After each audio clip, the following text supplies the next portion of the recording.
Buongiorno.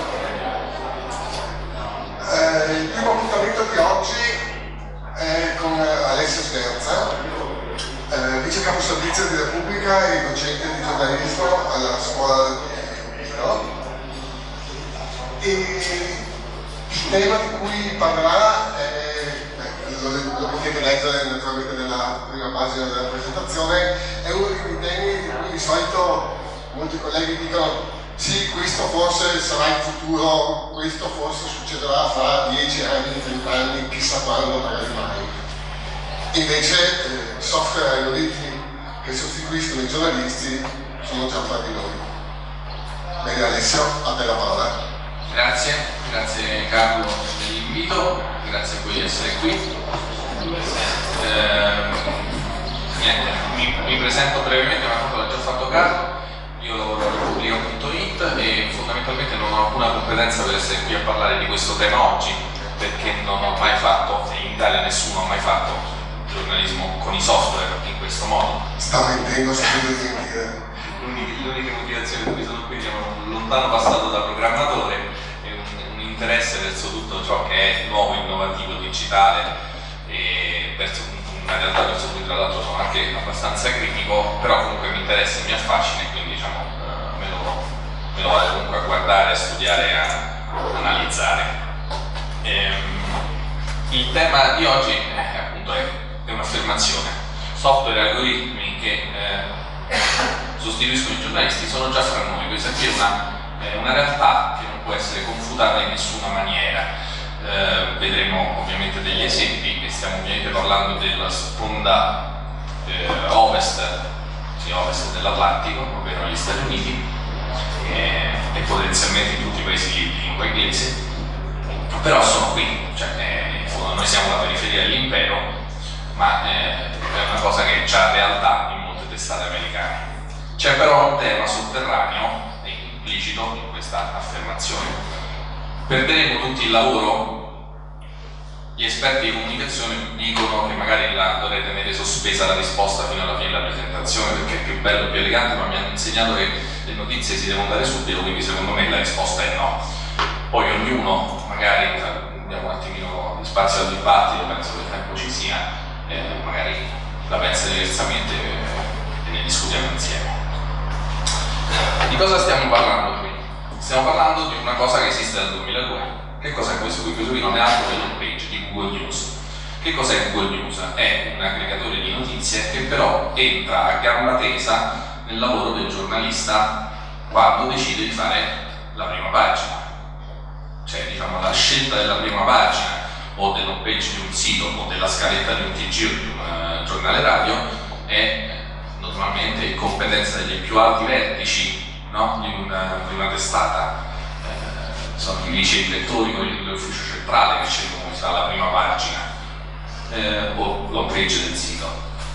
Google News, pur non scrivendo degli articoli, quindi semplicemente mettendo insieme articoli scritti da tutte le testate di un paese, mi sembra al momento siano 4.500 le fonti censite da Google News, dal 2002 si è arrogata, scusate, ho usato un termine che da un giudizio, ha deciso che aveva anche lei il diritto di disegnare una home page e lo fa con un algoritmo semplicemente che prende e cerca di pesare l'importanza delle notizie, un algoritmo che ovviamente si è evoluto in 15 anni e fornisce il quadro di quel momento delle notizie in paese o mondiali.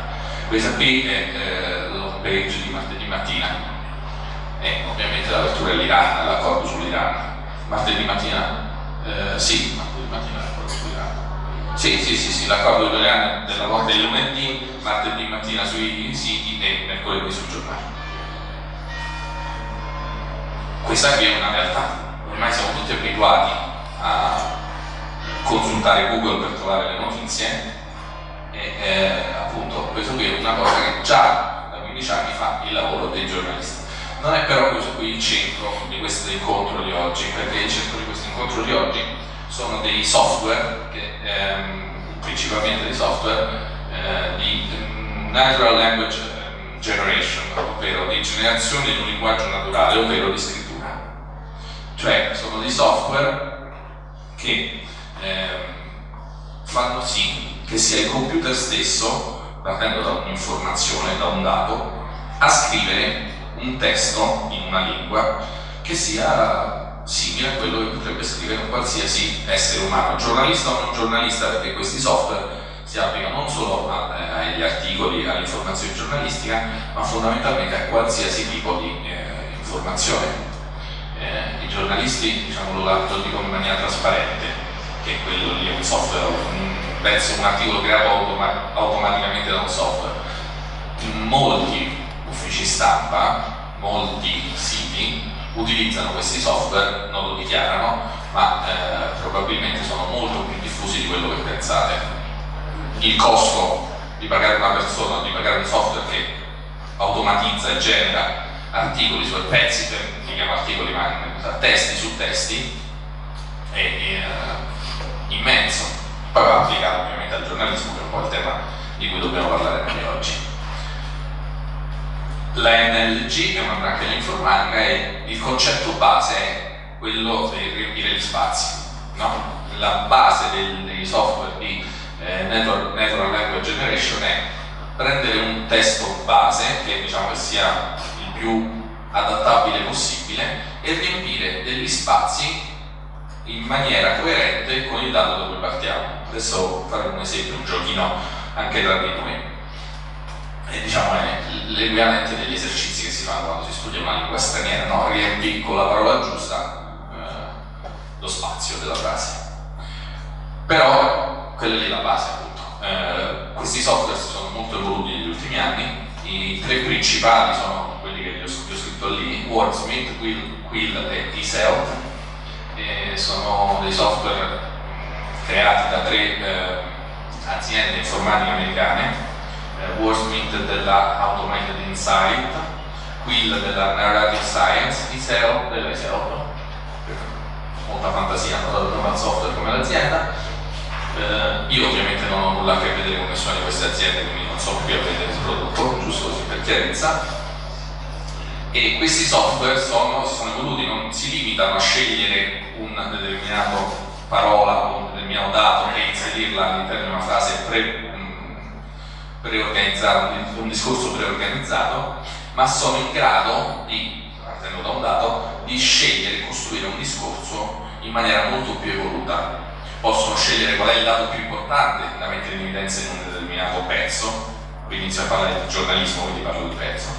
Possono adattare lo stile, il tono del testo, e anche all'interno di ogni singolo paragrafo e di ogni frase sono in grado di selezionare l'atteggiamento, la scrittura e mettere in relazione dati diversi, e possono anche scrivere in maniera neutrale o in maniera di parte.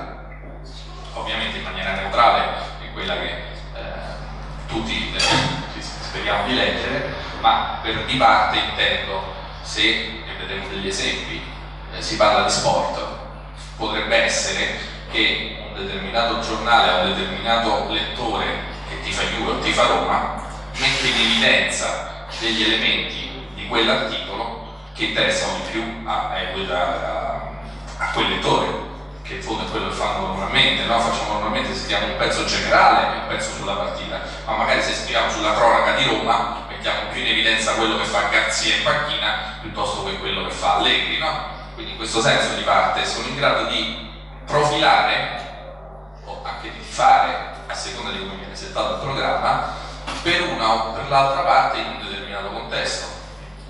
E quindi qui entriamo già nel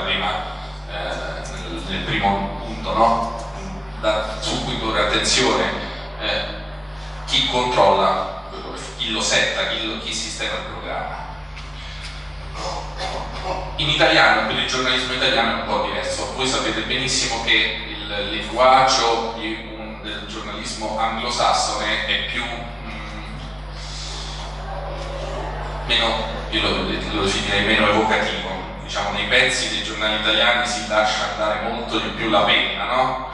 E questo qui ovviamente metterebbe un computer, un software molto più in difficoltà se dovessi imitare il tipo di scrittura che noi troviamo sui giornali italiani, ma magari il tipo di cronaca, soprattutto finanziaria, che fanno gli anglosassoni è più semplice, più schematico e più semplice da imitare per un software. Quindi anche l'italiano ha delle sfumature un po' diverse, e quindi mia opinione personale, per l'italiano e per il giornalismo italiano come oggi l'utilizzo del robot journalism è molto più lontano. Negli Stati Uniti no. Quali sono i campi oggi in cui vengono utilizzati questi software? Sono fondamentalmente 4, sono esempi reali, cioè non sono fantasie. Ci sono effettivamente testate che lo usano in questa maniera.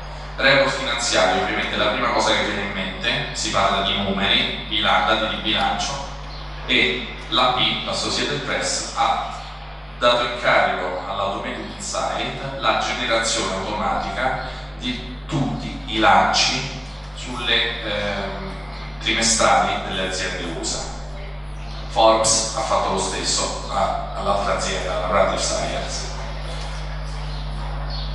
Diciamo, anche secondo me quella della finanza al momento è la branca di utilizzo maggiore, perché tutta l'America. Però negli USA viene usato anche per lo sport. Sembra una contraddizione, all'inizio come è possibile una cosa del genere, però se pensiamo agli sport americani, al baseball in primis, al football americano e in parte al basket, che sono numeri che si basano molto su una sequenza di gioco e sui numeri e sulle statistiche, allora lì l'intervento di un software che è in grado di analizzare, di digerire questo tipo di dato, che viene comunque compilato meccanicamente da un addetto della lega baseball, inizia ad avere un senso. Lo vedremo anche qui degli esempi. E negli USA lo applicano anche al fatta sport. Yahoo lo usa per il fatta fantasy football, che è l'equivalente per il football americano, il nostro fatta calcio, che sono cose numeriche che si basano sui voti dei giocatori, sui risultati dei giocatori in una determinata partita, e viene generato quindi per creare degli articoli personalizzati per ogni utente di quella squadra, degli articoli su come è andata la propria squadra in quella settimana. Il Los Angeles Times usa un software per fare dei brevi articoli immediati sui terremoti che vengono sulla costa ovest, sulla West Coast, e ProPublica ha lanciato, lo vediamo dopo, un sistema per utilizzare questo software per i grandi basi di dati e il loro aggiornamento. C'è un giornalista economico qui tra di noi? No? Okay. Allora mi improvviso io, che le mie conoscenze economiche si limitano a dire che i ricavi scendono brutto. Questo qui è il bilancio dell'ENI, che ho preso dal bilancio, è il conto economico dell'ENI preso dal bilancio dell'ENI del 2013, e mi sono messo un attimino lì a guardarlo, e non capivo nulla di economia, probabilmente per quello cercavo un giornalista economico avesse l'impatto immediato di quello che stava succedendo. Ci ho messo un attimino, però poi ho capito che i ricavi scendono, che il rosso vuol dire che è un dato negativo, quindi la variazione assoluta tra il 2012 e il 2013 dei ricavi è pari a 98 milioni di euro, e che è una variazione del 9,1%. Idem tutti gli altri dati importanti, utile operativo, utile primo imposto e utile netto, che calano, a parte l'utile prima delle imposte che aumenta, non so bene cosa voglio dire da un punto di vista economico, però è un limite minimo ovviamente. E quindi ho pensato, prendiamo questo dato e proviamo a fare quello che farebbe uno di questi software, ma uno di quelli semplici, che semplicemente riempirebbe dei punti in un testo già definito. Allora, un anno come è stato quest'anno per l'ENI? Positivo, negativo e chiaroscuro, è tutto rosso, quindi il software probabilmente leggendo i dati dice che è stato un anno negativo, però si può impostare che se alcuni dati sono positivi e alcuni sono negativi mette in chiaroscuro. Veramente un esempio abbastanza stupido, però è giusto per rendere l'idea. Quindi un anno negativo per l'ENI, l'azienda ha diffuso i dati del bilancio 2013, la flessione dei ricavi è 10% netta, contenuta. Alzi le mano chi dice netta, chi alza le mano chi dice contenuta, più netta. Vince netta, la flessione dei ricavi è netta, pari a 98 milioni di euro, ovvero il 9,1%. I dati dei ricavi non sono però in linea con quelli dell'utile operativo, che ha fatto addirittura, che si può mettere o non mettere, a seconda della differenza del dato, registrare una variazione del meno 175%. Io qui mi sono fermato. Ora, di economia non capisco niente, ma matematica sì. Una flessione nulla può diminuire del 175%, il massimo è 100%, perché vuol dire che va a zero. Ora, non sono riuscito a trovare una spiegazione di quel dato, l'unica spiegazione di questo dato è che il conto economico è sbagliato. Qualcuno sa perché, o mi sa spiegare, perché io davvero non lo so, non è un quiz questo qui, perché mi dicono che una variazione assoluta, tra l'altro dal 2012 era 124.000, nel 2013 è 93.000, variazione assoluta 217.000, che sarebbe il 175%. Io non lo so. Scusa, Sì. prima un dato positivo, il secondo tra parentesi. Ah, la parentesi, il dato negativo? Sì, ok. La differenza qua 217 che verrà portato al 224, fa meno teorico. Grazie. Allora, ora che ho capito che cosa vuol dire quel dato, possiamo dire che ha registrato effettivamente una variazione del meno 175% e pari a una variazione di 217 milioni di euro. Grazie. Questo qui è quello che farebbe un software di questi qui di base. Tra l'altro non è detto che lui prende il dato validato, se il dato è sbagliato il software sputa fuori un dato sbagliato, può fare dei controlli, li può fare probabilmente più velocemente e meglio di noi, però qui arriva il primo problema, il problema del dato. Questi software per funzionare hanno bisogno di dati che sono strutturati, che siano numerici fondamentalmente, o che siano traducibili in numeri, quindi hanno bisogno di dati che devono avere una struttura standard, e la tabella del conto economico va benissimo, devono avere dei dati precedenti per fare dei confronti con la stessa struttura e devono avere anche dei dati di contesto, sempre con la stessa struttura, perché altrimenti il software non è in grado di capire e di contestualizzare, noi non glielo insegniamo di volta in volta come funziona un singolo dato, ma se andiamo a insegnarglielo di volta in volta abbiamo perso il valore di automatizzarlo, quindi diciamo, abbiamo bisogno che questi dati siano coerenti.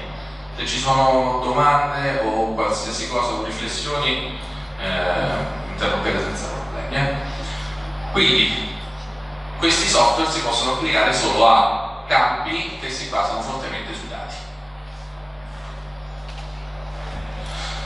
Come dice James Kotecki di Automated Insight, che è l'azienda che gestisce, che crea software a Wordsmith, il modello giornalistico tradizionale è di scrivere un articolo e sperare che 1 milione di persone lo legga. Noi scriviamo 1 milione di articoli personalizzati per audience tanto piccole quanto il singolo individuo. Questo qui è il loro mantra, e nel loro mantra è implicito il fatto: noi non rubiamo lavoro ai giornalisti, semplicemente facciamo un lavoro che i giornalisti non sono in grado di fare, ovvero scrivere 1 milione di articoli, e tra l'altro automatizzando parte della produzione giornalistica, quella più meccanica, liberiamo risorse giornalistiche per fare cose più importanti. Questo è come loro fanno marketing sul loro prodotto, ovviamente. Poi andare a vedere se effettivamente le aziende usano il software per licenziare giornalisti o effettivamente per liberare risorse è tutto un altro paio di maniche, e al momento non ho una risposta, anche qui diciamo subito. Qualche numero: la Associated Press, abbiamo detto, ha fatto un accordo proprio con il software Wordsmith per produrre 4.400 articoli a trimestre, ovvero le trimestrali di tutte le aziende quotate in borsa di USA. Prima i giornalisti della Associated Press erano in grado di scrivere 300 articoli al mese su questo argomento, e l'ha applicato solo alle trimestrali al momento. Wordsmith è in grado di produrre 2000 articoli al secondo, sempre partendo da un dato che ha e avendo abbastanza dati per scriverle, nel senso, se ci fossero 2000 aziende, cioè quei 4400 articoli li scrive in 2 secondi. Di questo stiamo parlando. 2 secondi e qualche decimo. Vabbè, non serve. L'altro software, ISEOP, promette di scrivere 3000 pagine al secondo. Ora, io ho visto la qualità di ISEOP, mi sembra leggermente più bassa di quella di Wallsmith, quindi forse così si spiega la quantità. Però, diciamo, in un mondo che va sempre più verso la quantità che la qualità, anche questo qui è un dato che spaventa abbastanza. E poi un dato di parte, perché a parlare l'amministratore delegato di Narrative Science, dice che il 90% dei pezzi scritti al mondo nel 2025 saranno automatizzati. Ora, è un dato di parte, è vero, però se consideriamo il fatto che lì non considera solo articoli giornalistici, ma intende tutti i testi scritti sul web, e il fatto che appunto un software è in grado di scrivere quella quantità di testi istantaneamente, forse non sarà il 90%, ma una fetta considerevole già fra 10 anni sul web sarà automatizzata. Così, parentesi, tra i clienti di Automated Insight c'è Samsung, non esattamente uno dei player minori della tecnologia mondiale, e se immagino che fra qualche anno tutti i comunicati di stampa di Samsung siano automatizzati, ci crea altri problemi giornalistici ma anche economici non indifferenti. Quindi no, forse il 90% no, ma... Ora, passiamo al primo esempio. Chi vuole analizzare questo articolo?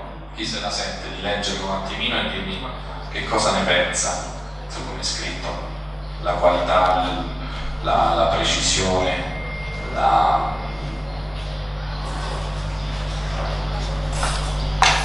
un volontario.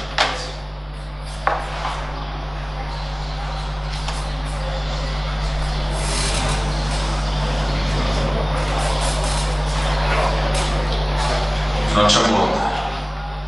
Che dice? La qualità? Sì. Sì, è abbastanza.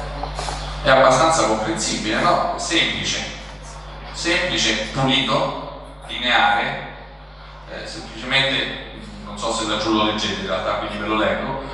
La Boeing, in questo caso sono un dato della trimestrale, la seconda trimestrale della Boeing del 2014.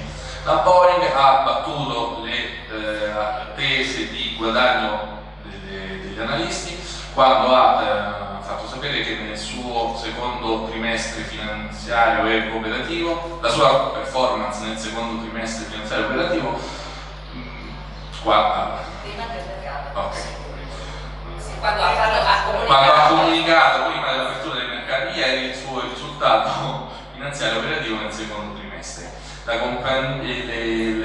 ricavi della compagnia sono aumentati dell'1% anno su anno, ma non è riuscita a raggiungere le aspettative di ricavi degli analisti nell'ultimo trimestre. Va bene, il senso avete capito. È un inglese molto semplice, molto lineare, dal secondo paragrafo si nota ancora di più come sia, diciamo, corrisponde a quel riempire i buchi, no? La frase con il dato. Ecco, ora vi posso dire che questo qui è stato scritto da un giornalista umano. C'è scritto in inglese molto semplice, molto chiaro, corretto, non è sbagliato quello che ha scritto, ma l'ha scritto probabilmente di corsa, probabilmente semplicemente si è attenuto a leggere i dati. Questo qui è quello che effettivamente invece ha scritto un software automatizzato. La Boeing mercoledì ha reso noti che i suoi profitti sono aumentati del 52% nel secondo trimestre e ha raggiunto le aspettative degli analisti. La compagnia di Chicago ha fatto sapere che l'utile netto, grazie, è aumentato a 1,6 miliardi, ovvero $2,24 per azione, eccetera, eccetera, eccetera. Ora, forse l'attacco è un pochino ancora più schematico, questo qui è uno dei dati pubblicati dall'AP. Ora voi anche sapete che la PIA ha uno stile molto asciutto in queste cose, quindi nel momento in cui hanno settato il software per pubblicare i dati delle trimestrali, probabilmente sono andati proprio loro a cercare uno stile molto asciutto e molto netto. Però non mi sento di dire che il software faccia un lavoro peggiore del giornalista finanziario, il povero Sam Quest, a cui ho rubato quel testo, che magari quel giorno si è alzato male e ora ci fa una brutta figura, però diciamo che quantomeno sono comparabili, e a quel punto interviene davvero il costo di produrre questo o di produrre quello. Però, come ho detto io, sono molto critico, perché un giornalista, invece che si prende il suo tempo e fa bene il suo lavoro, quello che produce è questo. Questo qui è un pezzo del Wall Street Journal dello stesso giorno, in cui tra l'altro c'è una notizia in più, che il software automatizzato non era in grado di sapere. La Boeing che sta combattendo con i suoi problemi, la traduco male, non ve la prendete, la Boeing sta combattendo con i problemi nello sviluppare un nuovo serbatoio per il rifornimento militare, e aveva sottostimato le sfide nel mercato della difesa, nei suoi affari con la difesa, in un periodo in cui le medie di jet commerciali stanno volando. Scusate la battuta. La compagnia ha speso ha anticipato 420 milioni di dollari di spese in più per sistemare questi problemi con il serbatoio, bla bla bla, e la notizia dei ricavi del trimestre arriva solo nel terzo paragrafo, che questa spesa ha colpito gli analisti di sorpresa e ha nascosto la crescita del 52% dei ricavi, come abbiamo letto nel pezzo precedente, facendo scendere le azioni del 2%. Ora, questo qui è un pezzo fatto da una molto più approfondito, che riesce a contestualizzare anche un dato che, come diciamo prima, è un dato standardizzato, no? Il fatto che c'è una spesa imprevista, come può capirlo il computer? Bisogna insegnarglielo, mentre un umano è in grado di capirlo. E questa notizia ovviamente non stava nelle trimestrali, comunque non in una tabella che il computer fosse in grado di capire. Questi qui sono i due pezzi a confronto: il pezzo decente del software parte dai ricavi, perché giustamente tra l'altro capisce che i ricavi sono i profitti, scusate, no? L'utile è aumentato del 52% ed è quella la notizia in questo caso, mentre il giornalista umano riesce a capire che il problema è ciò che ha fatto calare le azioni, è il problema del serbatoio. C'è un'altra differenza tra questi due pezzi, però la vedete qui. Chi è che la vede?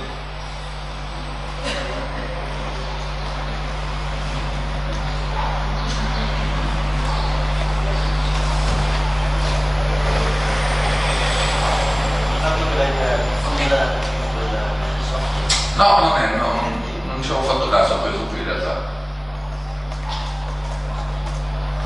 Dovrei commentare la prima. No?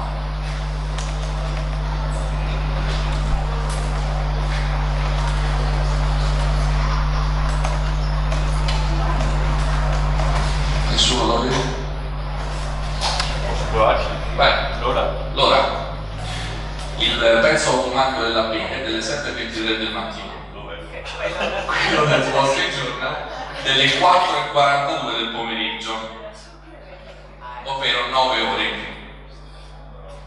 Non voglio dire che sia bene, non voglio dire che sia male, però va notato che l'immediatezza del software automatico ovviamente non è comparabile con il tempo necessario a un giornalista economico di capire la notizia, probabilmente farsi una chiacchiera con gli analisti, aspettare l'apertura delle borse eccetera, e alla fine della giornata, a chiusura delle borse, spiegare il tutto. E in più c'era il problema della notizia in più, che non è il software non è in grado di gestire.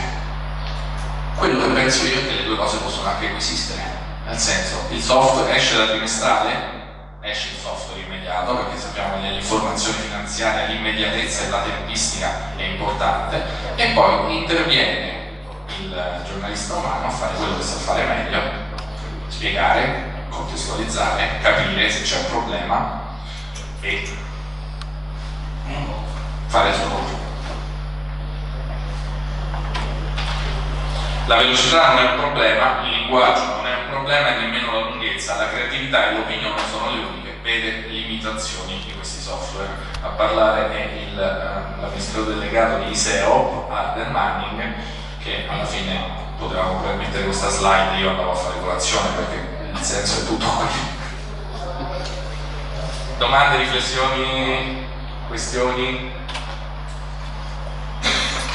Lo sport. Se lo sport è di dati, allora questi software automatizzati entrano in gioco. In realtà come primo pallino devo mettere StatsMonkey, che è un prototipo del 2010 del laboratorio di innovazione, di giornalismo e innovazione della Northwestern University, che è il software alla base di Quill, che poi prende quindi Quill della Narrative Science, che scrive i pezzi finanziari per Forbes, ed è forse il primo esempio di software automatizzato applicato allo sport, applicato al baseball nello specifico. Come detto, il problema qui è di dati. Il baseball è uno sport molto schematico, diviso in inning, ogni inning è diviso in 2 parti, ogni parte può avere un punteggio e ogni lancio viene registrato se il lancio è andato a buon fine, se il battitore l'ha preso, se ha fatto fuori campo, e tu anche negli acquisti dei giocatori la prima cosa che si dice non è che quello lì è un gran giocatore, si dice quello lì è un dato di battuta pari al 0,40%, quindi diciamo tutto incentrato quasi in maniera maniacale sui dati, e quindi cosa hanno pensato loro? Che era l'occasione giusta per fare un'analisi, un pezzo su delle partite. Come ho detto, è un prototipo che non è diventato, cioè è diventato un software commerciale, e il prototipo è il primo dato che questo qui è un esempio di quello che ha scritto il software StatsMonkey nel 2010. In termini di evoluzione dell'informatica e dell'intelligenza artificiale, nel 2010 è più o meno l'Eistocene, quindi in 5 anni anche la potenza di elaborazione, pensare alla potenza di elaborazione di cellulari in 5 anni, pensare cosa può fare un computer potente e dedicato a fare questo.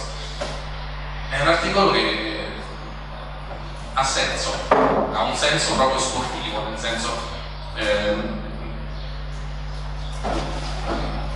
quando lo leggi non ti accorgi che è scritto da qualcun altro. Certo, ovviamente se prendete un pezzo di Gianni Mura, dico il primo, è un'altra cosa, però una cronaca di una partita assolutamente funziona. Tra l'altro questo software era in grado anche di inserire all'interno del pezzo i virgolettati, che mia ipotesi è semplicemente: se il miglior giocatore è stato Guerrero, prendi quello che ha detto Guerrero dopo partita e infilalo lì. Comunque è quello che fanno molti giocatori, no? Se parli di qualcuno poi dici quello che ha detto. Ma penso che in un'evoluzione del software si possa anche dire, se Guerrero dice una specifica, se Guerrero ha fatto una specifica cosa durante la partita e nei tanti virgolettati che ha detto c'è un virgolettato su quella cosa, Guerrero è stato espulso e lui parla dell'espulsione, metto il virgolettato più coerente in quel punto. E niente, qui era il 2010. Torniamo un attimo indietro a questa qui, perché StatsMonkey non è rimasta l'unica.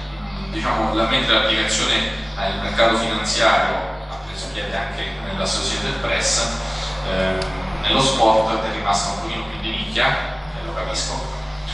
Però c'è Game Changer. Game Changer è un sito dedicato allo sport giovanile, al baseball, al basket e al softball giovanile negli Stati Uniti, che vedete lì sotto come immagini, quella a sinistra, è un'app, un sito web che traccia le performance e le partite delle squadre giovanili iscritte al sito. Si basa su un input dati di parte, ovvero degli allenatori o dei genitori della squadra, e quindi torniamo al problema del dato, è un dato affidabile, chi è che controlla il dato, però lasciando a parte questo problema etico, crea per ogni partita un report di analisi numeriche di quello che è successo e un articolo su quella partita automatizzato. I numeri loro non diffondono il dato esatto delle squadre che sono registrate sul software, ma facendo una ricerca solo nello stato della California e nello stato di New York, che sono i due più popolosi degli Stati Uniti, ci sono 100.000 squadre. Questo qui è un esempio di un pezzo scritto, quello che è fatto dal software Quill. Sì, il software Quill. Non so se leggete perché la scelta del testo nero su sfondo bianco è un po' una follia, effettivamente chiedo perdono. I Mamaroneck Pride sono passati in testa nel sesto inning e i Gothams Under 13 sono stati incapaci di riprendersi, perdendo 7-3 in 7 inning sabato alla Taft High School.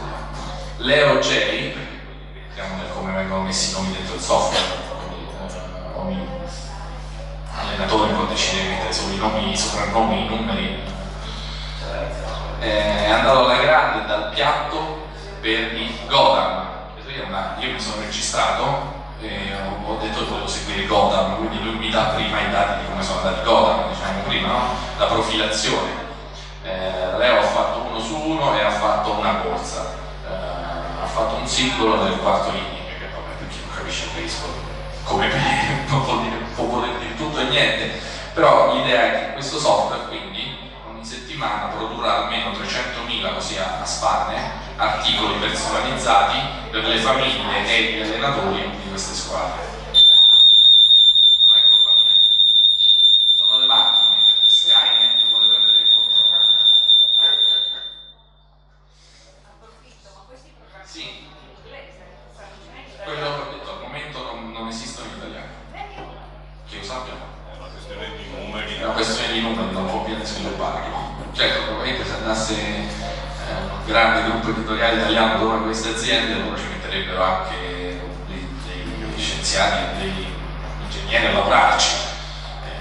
Penso che non gli interessi. Ma all'Associated Press quando mandano fuori la notizia economica, all'Associated Press quando mandano fuori la notizia economica che manda fuori il software, c'è qualche essere umano che fa una verifica o la sparano fuori? Loro spiegano che ci hanno messo un anno, da quando hanno firmato l'accordo con l'azienda, hanno messo un anno a calibrare il software. Nel primo periodo controllavano tutti i singoli lanci, da quel momento che si sono convinti dell'affidabilità della cosa fanno dei controlli spot. Quindi al momento la maggior parte di quei lanci sono automatici e vanno in linea direttamente così.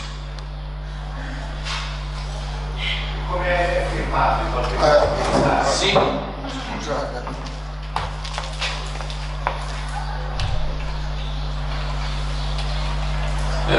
Come ha chiesto come è firmato? Chiedevo semplicemente come è firmato, se è identificabile l'autore.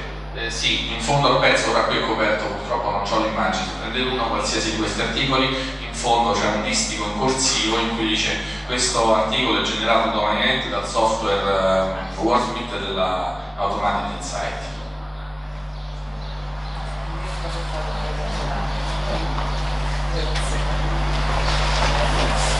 Che è esattamente più o meno come è firmato questo pezzo qui in automatico, no? Vedete no, non vedete perché è nero su bianco, bianco su nero, Powered by Narrative Science e Game Changer Media. Quello lì è più esplicito, diciamo, è proprio un articolo automatizzato. Ora, Automated Insight ha fatto anche una demo per applicare questo suo software a una partita in tempo reale. Immaginate che c'è uno lì che comunque compila i dati in tempo reale, tipo tiro da 3 di Kobe Bryant sbaglia, tiro da tiro libero indovina.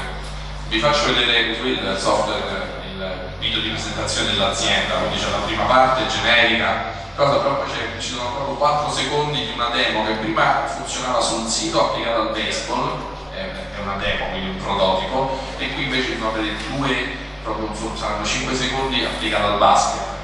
Volevo far vedere perché prende l'idea di quello che si può fare, no? We are Automated Insights. Our patented Wordsmith platform automatically turns data into narrative using natural language generation technology. Our clients include the Associated Press, Yahoo, Samsung, and Edmunds.com. For the AP, Wordsmith identifies key insights of corporate earnings data and then describes those insights in straightforward language, just like a financial reporter would. Whenever there's data to support it, Wordsmith can write automatically about any topic using any summary.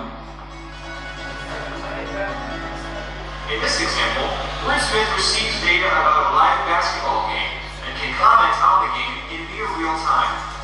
The platform can also write quiz questions based on historical data about the two teams. Prende i dati in tempo reale, ovviamente la potenza di elaborazione del computer non ci mette nulla a capire che Kobe Bryant ha sbagliato il tiro a 3, quindi può dare in tempo reale la statistica di tiro di Kobe Bryant in tutta la stagione, nell'ultima partita, eccetera, che è un po' quello che fanno gli umani in regia durante le partite.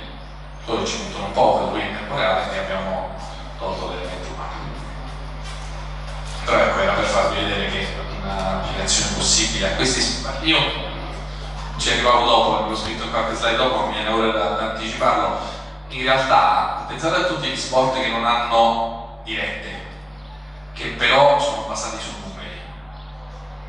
La maratona, dove ci sono rilevazioni temporali seguenti, il ciclismo, dove si perde probabilmente il pathos del cimacoppi, però anche lì ci sono dei dati e si può creare un software automatizzato che magari chi vuole in futuro, stiamo parlando di fantascienza al momento, chi può permettersi di pagare il commentatore umano si gode la cimacoppi, chi non può permetterselo si dà solo la diretta testuale con i tempi, o anche il nuoto, magari non i 50 metri ma gli 800 metri, che ci sono varie rivelazioni, mette insieme magari delle foto con i dati del tempo. Scusate, Sì, ma in quel caso il filmato, cioè è il filmato o la cronaca che viene tradotto in tempo reale? il filmato è la partita. Sì. La telecronaca è umana, in questo caso il software è previsto che faccia solo una in tempo reale ti dia dei dati a supporto di quello che vedi, questo software qui.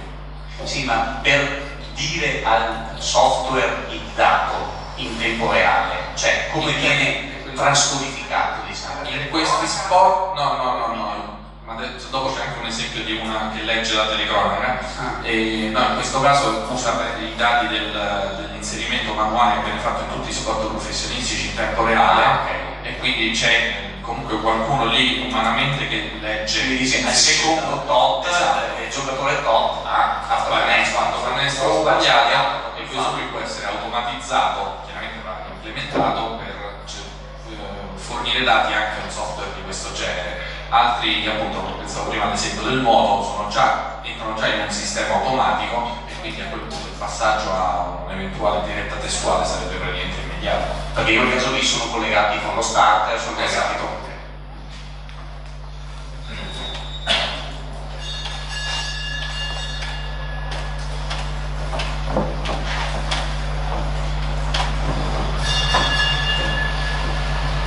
Stan Smokey l'abbiamo già visto, e passiamo ai terremoti. Los Angeles Times dal 2014, dal 17 marzo 2014, usa un software automatico ideato da Ken Schwenke, non so se si pronuncia Ken Schwenke, ma immagino sì.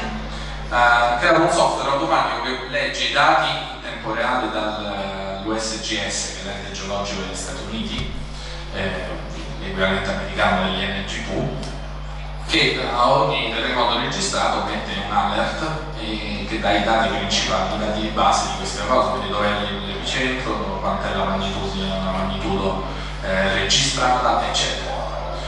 L'idea è, se voglio fare dei pezzi sui terremoti, la mia idea è che magari non è il caso di darli proprio tutti, però il software può essere, non può essere detto, fai solo quelli con una magnitudo sopra il 4 gradi di Richter, però abbiamo anche in California il problema dei terremoti, sostanziale, perché è costruita tutta la California sulla Valle di Sant'Andrea, come ci insegna il cinema in questo periodo. La Valle di Sant'Andrea si teme che prima o poi faccia un big one, un grande terremoto che distruggerà buona parte delle città della West Coast. Quindi il tema dei terremoti per il Los Angeles Times è importante, e quindi il Los Angeles Times per primo ha pensato di creare un software automatico che possa dare la notizia dei terremoti.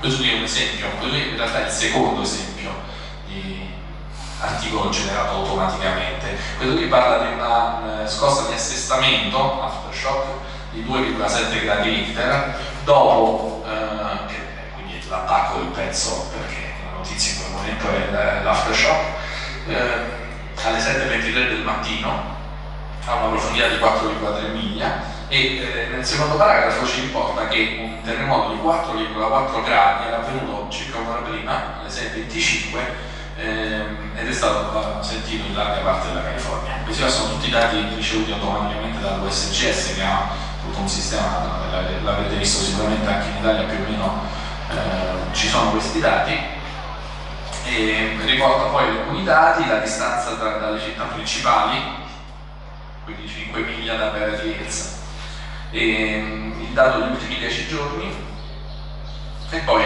il disclaimer. Questa informazione arriva dall'USGS, dal servizio di notificazione dei terremoti dell'USGS, e questo post è stato creato da un algoritmo scritto dall'autore. Ken Schwenke racconta: io alle 6:25 del mattino del 7 marzo sono stato svegliato da un terremoto, mi sono alzato, mi sono messo davanti al computer e 3 minuti dopo l'articolo era in linea. Ma non era questo articolo qui, era quello della scossa 4,4.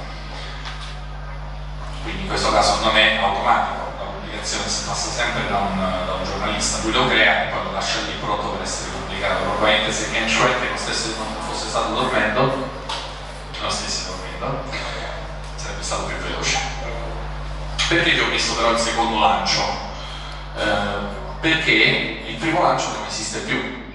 Il pezzo sul primo lancio, la URL del primo lancio è stata aggiornata. Essendo quello lì terremoto 4,4 comunque una notizia, i giornalisti del Los Angeles Times hanno agito su quella URL nel corso della giornata per farlo diventare il pezzo di giornata, come dicevamo prima, il report finanziario che poi si aggiorna, come si fa spesso i pezzi nell'online.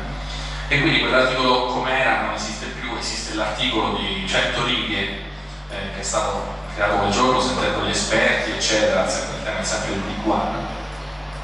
E quindi ho potuto solo mettermi questo secondo lancio. Articoli come questo sono quindi aggiornati da esseri umani. Nello specifico lui racconta, sempre perché era il primo giorno, quindi c'era tutta un'ampia attenzione sul tema, che l'articolo, quello della scossa di 4,4 gradi, è stato aggiornato 72 volte nel corso della giornata fino a diventare il pezzo finale. 17 marzo 2014, più di un anno fa. Ok, passiamo a questo punto all'altro esempio, quello di ProPublica. ProPublica è un sito no profit americano che ha fatto la sua mission, quella della journalism con un obiettivo di servizio pubblico, da qui il nome. ProPublica aveva un database di 52.000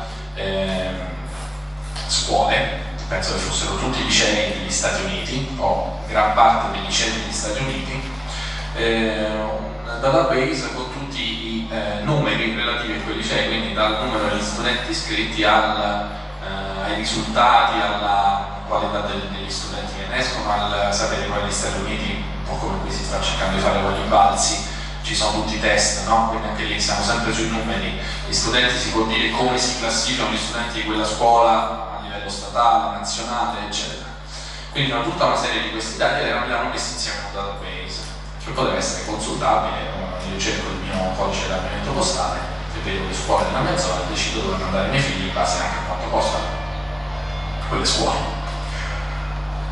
Però erano solo dati, quindi solo grafici, solo numeri, non era possibile che un giornalista o un gruppo di giornalisti si mettesse a scrivere 52.000 pezzi su ognuna di quelle scuole, no? A parte che non inviderei chi dovesse farlo, perché appunto rientriamo li faccio tutti uguali, riempio gli spazi, E poi avrebbe avuto un altro problema, non sarebbe stato possibile aggiornarle, quindi avreste avuto dati aggiornati 2014, ma che fai? Riscrivi 52.000 articoli che hai fatto nel 2013, aumenta il picco di suicidi dei giornalisti di ProPublica probabilmente. Allora all'inizio hanno diffuso il database solo con i numeri, con i grafici. Poi hanno fatto un accordo con Narrative Science, i nomi sono sempre quelli che girano, e per creare degli articoli molto semplici, schematici, stile AP se volete, molto riempimento dei vuoti, di queste 52.000 scuole. Quindi ogni scuola, oltre ad avere tutti i grafici, ha anche un articolo, che è quello che vedete lì a destra, con i risultati di quella scuola. Non è detto che tutti abbiano voglia di capire i grafici, ma leggere un pezzo o comunque dare la possibilità a qualcuno che non ha voglia di leggere i grafici, i numeri, è un'alternativa in più. Quindi con la Narrative Science hanno pubblicato questi 52.000 articoli in questa pagina, un anno dopo li hanno aggiornati e da qui in avanti li potranno aggiornare istantaneamente appena arrivano i dati nuovi. Non hanno tolto lavoro a un giornalista, perché nessun giornalista avrebbe fatto questo, però effettivamente hanno offerto un servizio in più a chi accede a quel database. Come vedete in questo caso è davvero un linguaggio estremamente semplice che non ha molto di giornalisti, però è un testo scritto in inglese corretto e che aiuta la comprensione.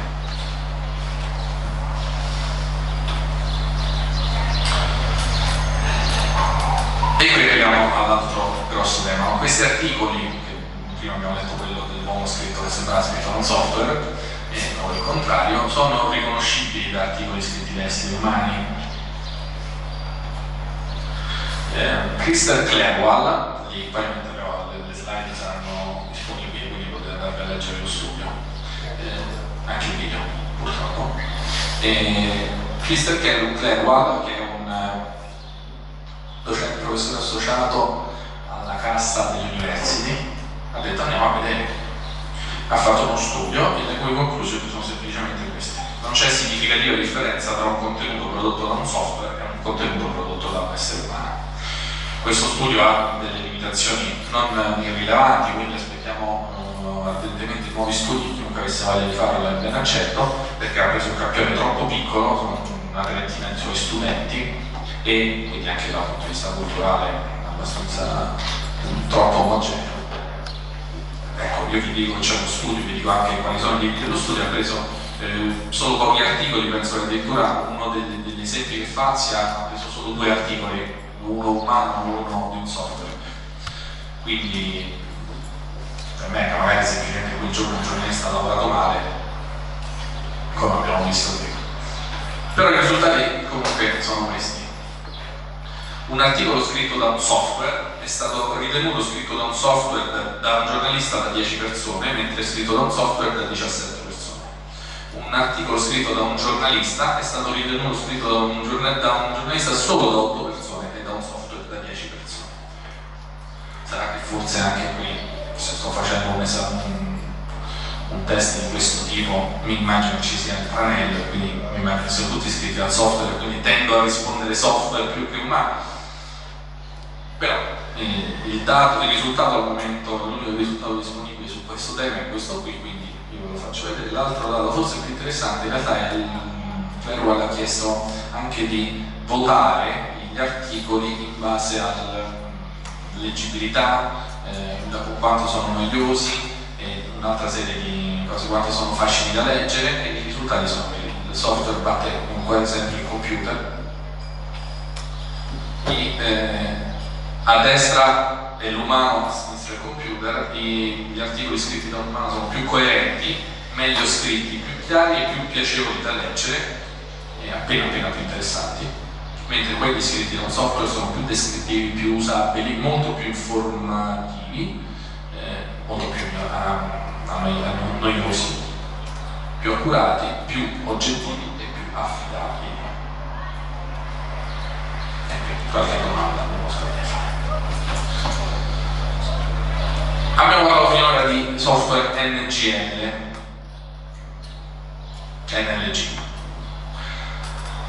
Ma c'è un altro esempio in cui mi sono imbattuto preparando questo incontro che mi ha lasciato, non me l'aspettavo, ovvero può un robot capire quando c'è una breaking news? Un software capire che nel mondo c'è una breaking news? Sì, semplicemente sì. L'idea di Thomas Steiner, che è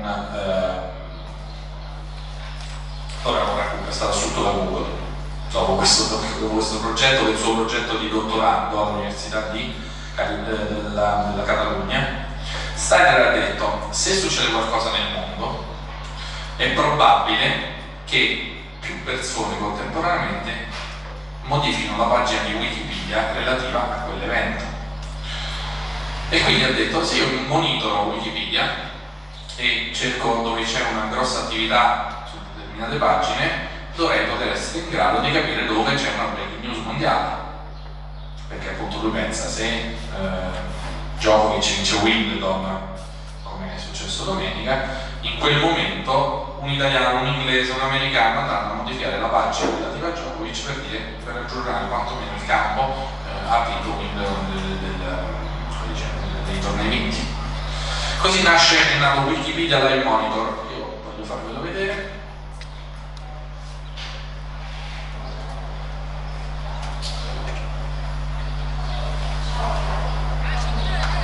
Lui prende tutte le modifiche di Wikipedia in alto, vedete articoli modificati esattamente ora, right now. Non sta mettendo insieme nessuno a sinistra e a destra perché sono su temi diversi, no? E sotto vi fa vedere degli articoli, dei cluster di articoli editati a brevi intervalli. Così va avanti, lavora incessantemente 24 ore su 24 e cerca delle, come vedete sotto, delle breaking news candidate. Lui non dice qual è la breaking news, lui dice: in questa pagina di Wikipedia questa pagina di Wikipedia è un candidato per una breaking news. Poi deve intervenire l'umano, però a parte già vedere l'animazione mi affascina, non so voi, e funziona. Cioè, quando la prima volta che mi sono imbattuto ho trovato che l'ultimo breaking news candidate era una pagina di un chitarrista americano che io non conoscevo, come mi ricordo. Apro la pagina e era appena morto. Ho detto: vabbè, ma quando è morto questo qui? Cioè, questo qui mi dice adesso, ho visto perché c'è un account Twitter che adesso vi faccio vedere, l'orario del tweet in cui lui ha intercettato la breaking news era alle 15:57. Quando è morto questo? Sono andato sulle agenzie, alle 15:57 la Reuters aveva dato la notizia. Proprio, cioè, non me la sto inventando, il primo caso per peccato era esattamente in tempo reale con le agenzie, chiaramente era un po' di nicchia. Sicuramente i fan del chitarrista erano in questo caso stati veloci tanto quanto le agenzie. Ve lo faccio vedere però l'account Twitter, così non si può rendere conto. È pieno funziona molto bene per i casi appunto come Wimbledon, le Olimpiadi. Infatti il suo caso di studio principale sono state le Olimpiadi, quindi il medagliere delle Olimpiadi, per capire dove c'erano delle vittorie. In questo caso lui trova come un breaking news candidate Frank Mir, non ho idea di chi sia, però ci mette anche a corredo. Frank Mir, non ho idea di che cosa sia. UFC sarà un giocatore di qualche sport americano.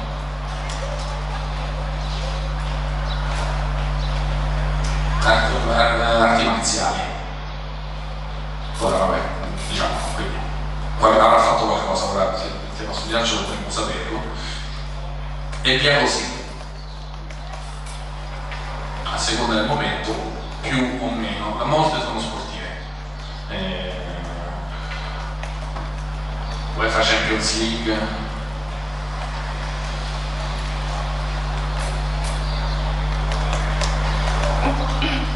però finora era un giochino.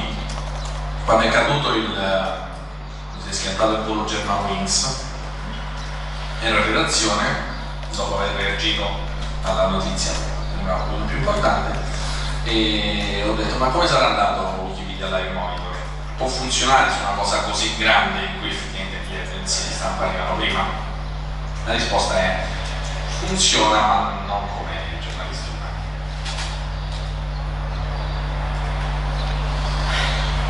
umani. La breaking news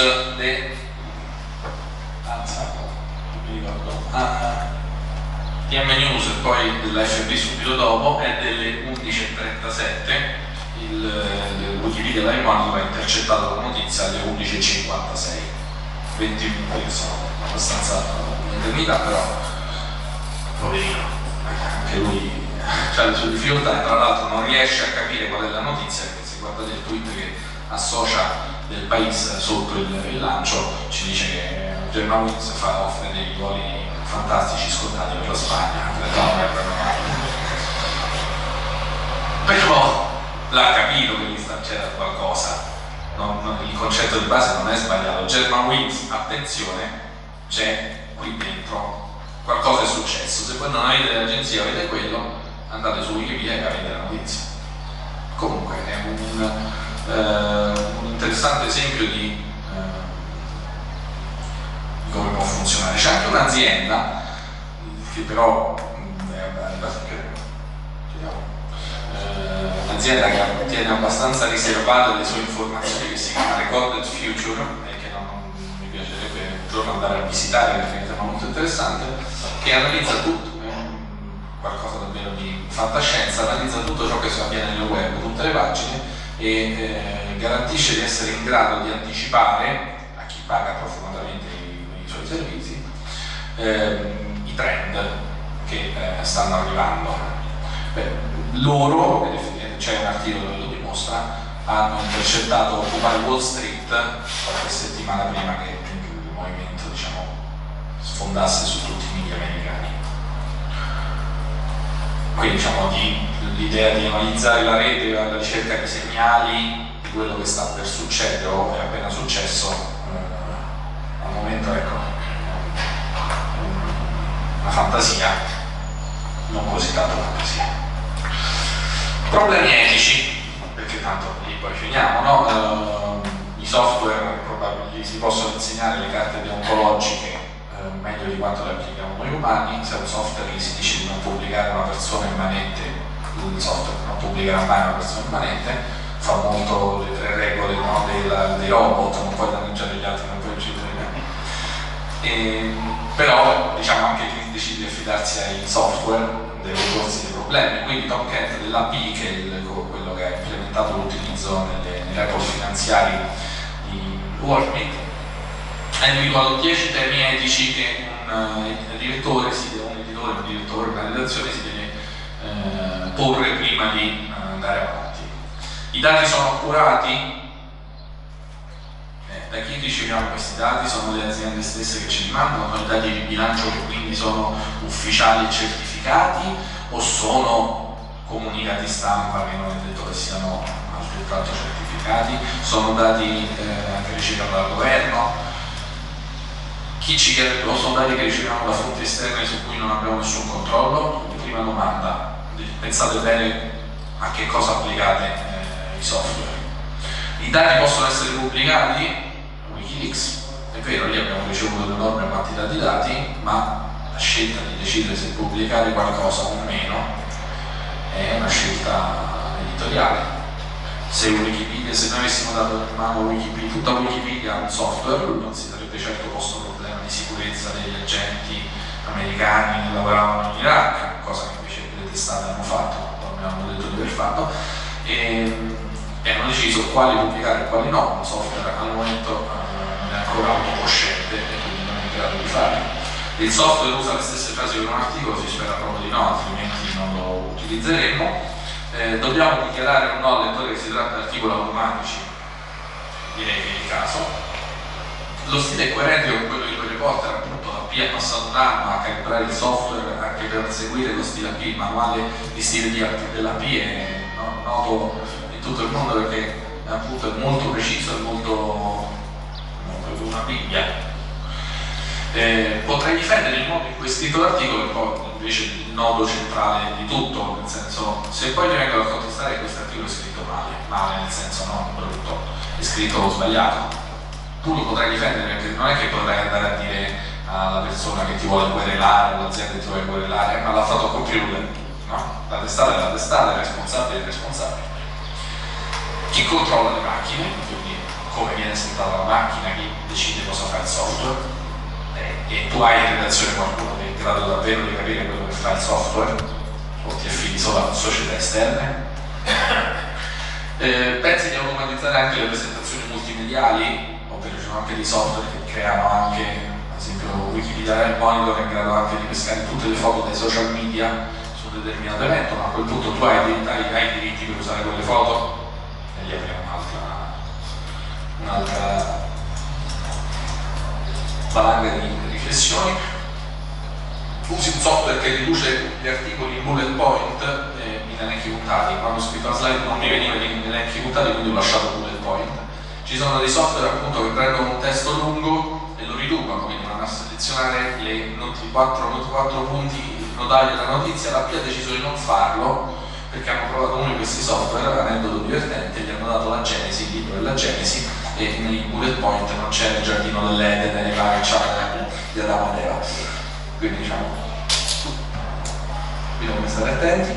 E poi questo che in realtà è uno slogan, che è un problema etico, sei pronto per la prossima frontiera, che lascia il tempo che trova, però nel senso, da qui in avanti ce ne saranno altre scelte editoriali da fare. Fai questa e le altre che farai, sei pronto a porti gli stessi problemi, o una volta che abbiamo sfondato il muro facciamo fare tutto i software? C'è anche il problema del copyright. Sì, certo, sulle foto assolutamente. Non sulle foto, ma sul testo. Sul testo anche, certo, dipende, però in quello lì rientra nel dato, la fonte chi è? Del computer. No, probabilmente dell'azienda che compra il computer, però sì, quello lì è ovviamente un altro problema. Campi di utilizzo domani di questi software. Io ho pensato subito, perché noi passiamo anche nei pomeriggi a scrivere pezzi di traffico e di meteo e non si capisce perché, io non capisco perché non bastino delle mappe per dire che in un determinato zona o quartiere c'è del traffico, su un'autostrada c'è il traffico, però comunque effettivamente i giornali e i siti sono pieni di pezzi sul traffico, no? E penso che chiunque abbia fatto dei pezzi sul traffico, ecco, rientrano i famosi lavori che preferirebbe non fare, no? Però se pensate di poter fare dei pezzi di traffico aggiornati in tempo reale e geolocalizzati per l'utente che li sta leggendo, io esco dal lavoro, apro il sito, che può essere Repubblica.it o qualunque altro, e trovo come, se lui capisce, perché il cellulare capisce che io sto uscendo dall'ufficio, perché magari faccio gli orari e lo sa, perché capisce che mi sono messo in macchina e mi sto muovendo a una velocità tale che sono in movimento, quindi sono uscito dall'ufficio, lui mi può creare un pezzo, Repubblica.it mi può creare un pezzo automatizzato immediatamente, che mi prende i dati in tempo reale del traffico e che mi geolocalizza intorno a me. Se io apro il sito e mi trovo che la A4 Venezia Mestre o la Milano, la A4 Venezia Milano è intasata, ma io sto a via Cristoforo Colombo a Roma, mi dispiace perché sta nel traffico, ma io sto nel traffico della Colombo a quel punto. Oppure se mi dice che se io faccio via Cristoforo Colombo bloccata, io so che posso fare un'altra strada. A quel punto io avrei centinaia di migliaia di pezzi in tempo reale a uso e consumo dell'utente. Sì, io penso, forse basterebbe una mappa all'utente per dire che cosa, però effettivamente noi facciamo i pezzi sul traffico, quindi mi chiedo perché quello lì non potrebbe essere un tema da automatizzare. Uguale il meteo, no? Il meteo, noi facciamo i pezzi di meteo che di solito rimangono un po' indietro rispetto alle previsioni, no? Perché quelle lì cambiano in tempo reale continuamente, diventano dei pezzi di cronaca. È successo questo, ma a meno che appunto non c'è stato un disastro, un'alluvione, il pezzo di cronaca sul meteo lascia un po' il tempo che trova, no? Allora perché non automatizzare la creazione di pezzi di meteo geolocalizzati in tempo reale per il singolo utente che li legge? Ho detto prima, perché non applicare questo tipo di software ad altri sport, nuoto, maratona, eccetera? Perché non applicarli al data journalism? datagiornalismo? Il datagiornalismo, avendo un problema di quantità e avendo un problema di tempi, è forse una delle branche del giornalismo che più possono essere interessate a queste applicazioni. Simon Rogers, che è l'ex capo del datablog del Guardian, adesso assunto da Google dopo essere stato assunto da Twitter, prima da Twitter adesso è andato a Google recentemente, che vi fa capire che anche le grandi aziende sanno che un giornalista può essere utile anche se magari non scrive pezzi. Diceva che il datagiornalismo è al 90% sudore, nel senso di passare ore e ore davanti a un foglio Excel a riordinare campi, fare statistiche e spesso senza trovare alcuna, nemmeno mezza notizia. Forse con l'aiuto di un software pensato ad hoc si potrebbe gestire meglio questa fase, no? Il grosso del lavoro glielo facciamo fare un software. Il software mi indica 10 punti particolari, 10 dati che, come diciamo prima, una breaking news candidate, e poi a quel punto interviene il giornalista pensante e dice sì, no, questo qui no, si spiega così, no, questo qui invece è interessante, non l'avrei mai visto a occhio nudo, o magari non avrei mai pensato di cercarlo, potendo fare milioni di calcoli istantaneamente. Il drone journalism, che secondo me è una delle cose più, posso dire, sopravvalutate di quelle cose che si leggono in questo momento, però c'è, effettivamente i droni in alcuni campi possono avere un utilizzo, si fa sempre l'esempio delle manifestazioni in piazza o l'esempio di Fukushima, se non ti puoi avvicinare a un determinato posto. A quel punto, avendo tante informazioni in tempo reale, le possiamo fare analizzare a un computer e poi in seconda battuta interviene l'essere umano. Poi il fact checking in real time, in tempo reale, nel discorso di un politico o anche di quello che dice su Twitter. Su Twitter magari sappiamo che ci sono tante bufale, e un software che in tempo reale mi dice questa è una bufala, questa no, oppure che mi dice questa affermazione di Barack Obama è corretta o meno. E di questo qui c'è un prototipo del Washington Post, che vi faccio vedere, è un prototipo del 2013 che hanno sviluppato con una borsa di studio della Knight Foundation e che al momento mi risulta, guardando il sito, mi sembra abbandonato a se stesso, però ve lo faccio.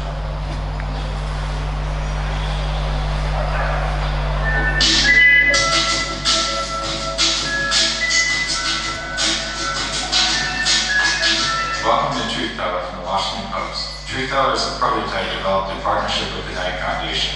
It finds false claims that politicians say in speeches, TV ads, or interviews. When you go to truthteller.washingtonpost.com, you can click on the video to see a sample. A software program recognizes what's being said and transcribes it. As you watch the video, users are prompted to follow the text. When facts are identified as true or false, they pop onto the screen. You can click a link to see the full fact check. How does it work? Truth Teller is powered by an algorithm that matches claims with our database of facts. For example, when John Boehner says that raising wages on the top 2% would destroy 700,000 jobs, the algorithm spots this as false. It does so by matching keywords in his claim with keywords in a statement that has already been fact-checked. What you see is a prototype. Truth Teller is a work in progress.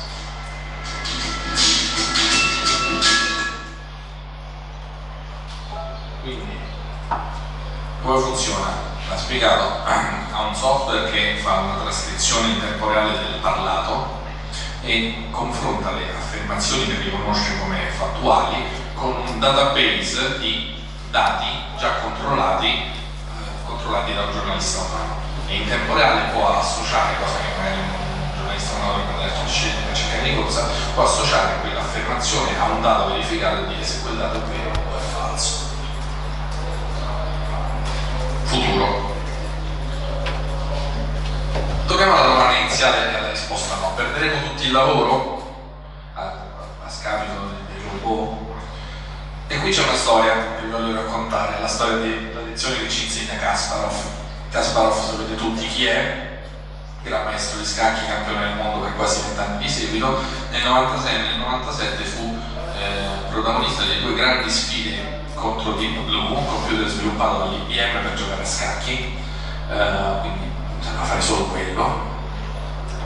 Però per giocare a scacchi i computer sono portentosi, oltretutto un computer come il Deep Blue, che era stato proprio studiato per giocare contro Kasparov, quindi conosceva perfettamente tutte le partite di Kasparov, conosceva esattamente tutte le partite, diciamo, la storia degli scacchi mondiali li aveva in memoria, aveva una potenza di calcolo infinita rispetto a Kasparov e conosceva esattamente come giocava Kasparov.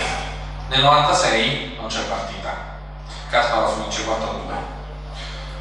perché le partite di scacchi si giocano su più partite in realtà. Il Kasparov vince 4-2, pompa magna, l'uomo meglio dei computer, eccetera. Nel 97 IBM studia per un anno e porta una versione di Deep Blue ancora più evoluta, e questo ci spiega, io ho messo qualche numero per capire perché i robot sono così migliori dell'uomo, possono essere migliori dell'uomo a giocare a scacchi. Gli scacchi sono un gioco di possibilità. Dopo il primo turno, ovvero dopo 2 mosse, una mia e una del mio avversario, ci sono 400 possibilità.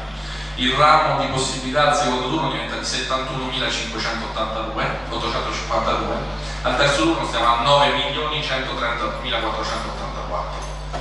Come dice Diego Raskin-Gutman, che è un biologo del MIT, nonché scacchista, ci sono più partite di scacchi possibili che numeri di atomi nell'universo. Si dice che nessuno abbia mai giocato la stessa partita di scacchi nella storia dell'uomo, proprio perché le combinazioni delle variabili sono talmente tante che non c'è possibilità.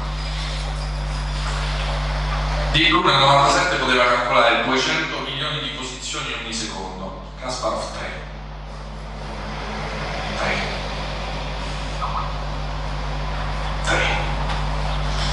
Ma Kasparov vince la prima partita.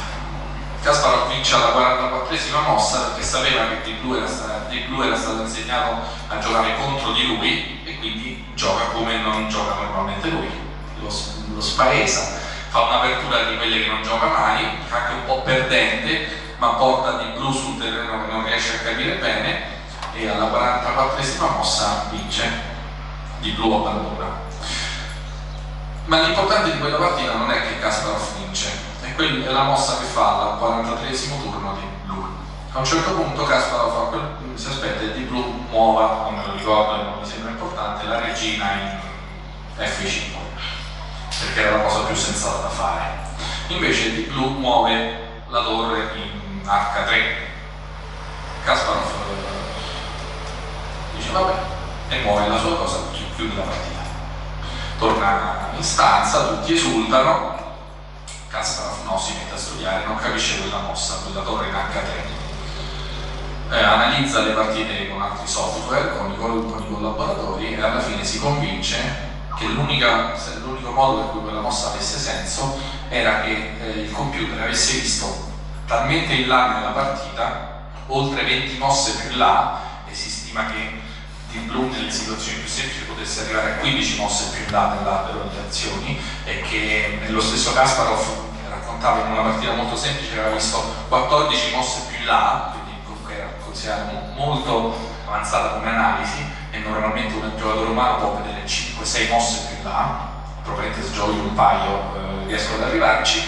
Aveva visto Deep Blue oltre le 20 mosse, e aveva visto che oltre le 20 mosse, facendo quella mossa, c'era una piccola probabilità di vincere, e lì Kasparov si spaventa, perché dice: io come faccio a giocare contro un software che vede così là, che ha questa capacità predittiva?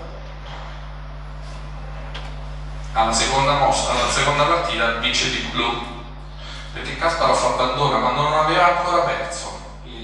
Le analisi dopo la partita dimostravano che lui poteva ancora pareggiare quella partita, però è talmente nel panico che dice: no, vabbè, abbandono, non ce la posso fare, lui ne sa più di me. Kasparov è nervoso, riesce a pareggiare miracolosamente le 3 partite successive, ma nella sesta fa un disastro, apre male, gioca male, abbandona alla 19esima mossa e vince Deep Blue. Il computer ha battuto l'uomo, titolo di tutti i giornali, compreso il New York Times, ed è vero, fondamentalmente il computer aveva battuto l'uomo in quel caso, ma perché il computer avesse battuto l'uomo è più interessante. Quella famosa 43esima mossa nella prima partita, che Kasparov pensava frutto di un'intelligenza superiore, era semplicemente un bug. Era un bug. nell'albero delle possibilità quella partita, pur potendo consigliare 200 milioni di soluzioni al secondo, il software si è trovato in un angolo cieco per cui ha fatto una mossa a caso. C'era un filo della programmazione che diceva alla fine vabbè non so che fare, fai una mossa a caso. E ha messo in crisi Kasparov talmente tanto, convinto che il robot è meglio dell'uomo, da perdere, da diventare una realtà che si auto realizza, e Kasparov ha perso quella partita che poteva, come ha dimostrato nel 96, nella prima del 97, vincere. Quindi perderemo tutto il lavoro? No, se sapremo fare quello che sappiamo fare meglio, pensare fuori dagli schemi, semplificare e spiegare, relazionarci con le persone, avere empatia con le persone, perché anche questo qui è giornalismo, delegare magari software parte del lavoro meccanico e controllarli. Grazie.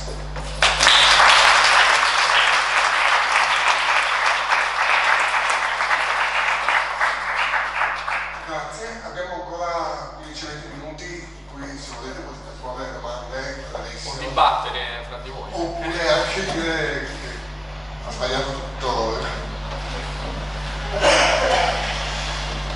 Se no caffè, Non devi dirlo così, maestro.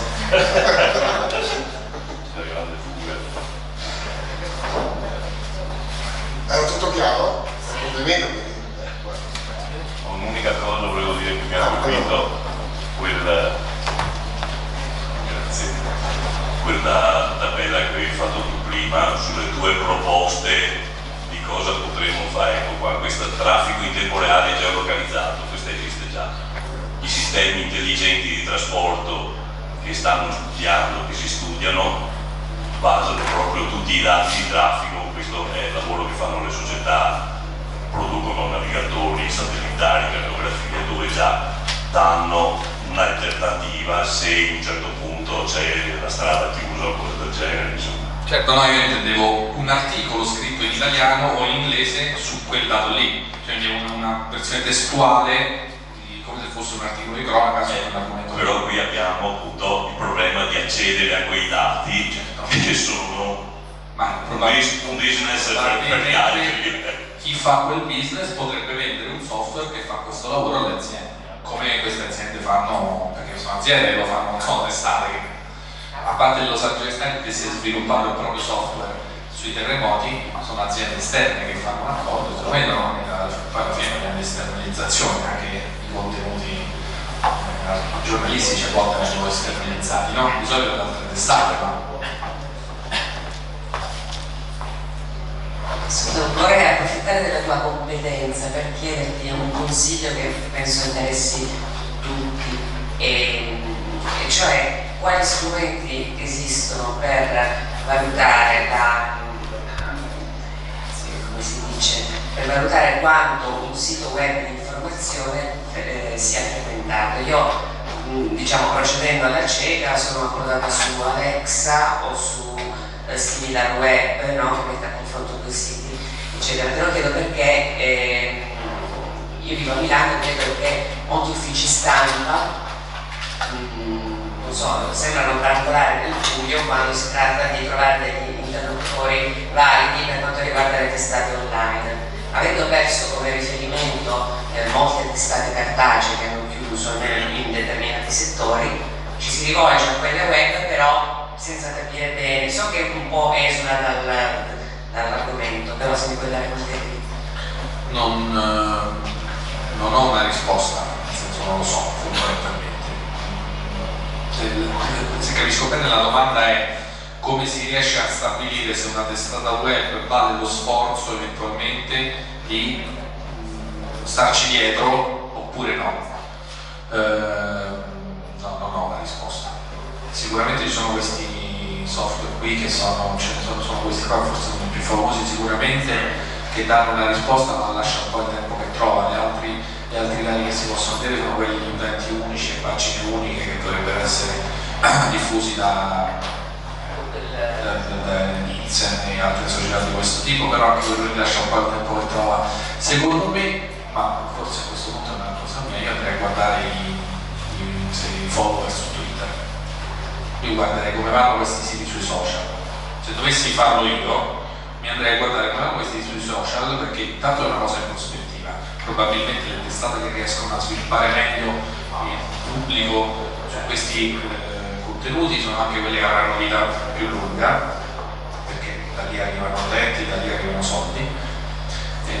Quelli che riescono a produrre più interazione, più engagement, ma lo farei guardandole proprio. Se vedo che una di queste testate non ottiene mai, non c'ha commenti sotto i suoi post di Facebook, magari può essere la testata migliore, la mia è una valutazione parziale ovviamente, però io farei una cosa empirica di questo tipo. Non so quale può essere un dato affidabile in questo contesto. I computer lavorano su numeri, su input che vengono ovviamente inseriti. Mi chiedo, siccome il computer ha una capacità di analisi e soprattutto di recepimento di dati che gli vengono inseriti, ipoteticamente se noi inseriamo lo scibile conoscitivo della letteratura, il computer secondo te è in grado di fare un romanzo, di fare un qualcosa? O meglio, in un qualcosa che è più matematico, se noi guardiamo la poesia soprattutto quella tradizionale, ha dei numeri, ha diversi, ha delle strofe che vengono codificate e sono codificate. Che futuro si potremmo trovare su questo fronte? Io credo nessuno, nel senso che entriamo in un campo dove i grandi numeri non aiutano, cioè scrivendo io posso farvi mettere delle parole tipiche di una poesia d'amore, un vocabolario intero di parole che potrebbero essere elaborate per fare una poesia d'amore, mettergli tutte le congiunzioni eccetera per costruire le frasi sensate, anche dargli le regole delle rime piuttosto che la metrica inglese. A quel punto probabilmente, come si dice sempre, no, la famosa stanza piena di scimmie con una macchina da scrivere in un tempo infinito scriveranno quasi tutti i testi della letteratura mondiale. È vero, prima però parliamo di dati immensi e poi andarlo a cercare la Bibbia all'interno di quel dato immenso sarebbe possibile.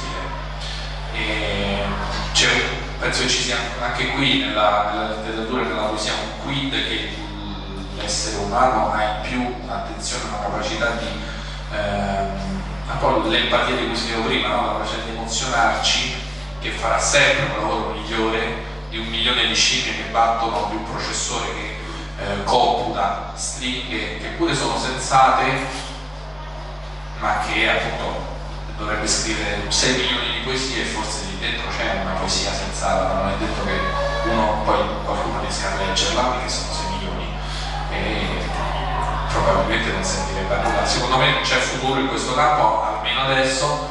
Se poi la fantascienza diventerà realtà e i computer saranno autocoscienti, probabilmente faranno poesie come le facciamo noi in molto meno tempo, però non credo che sia realistico pensarlo nei prossimi decenni. Basta che non abbia un bug. Esatto, ma se non abbia un bug, se no la rima non la fa.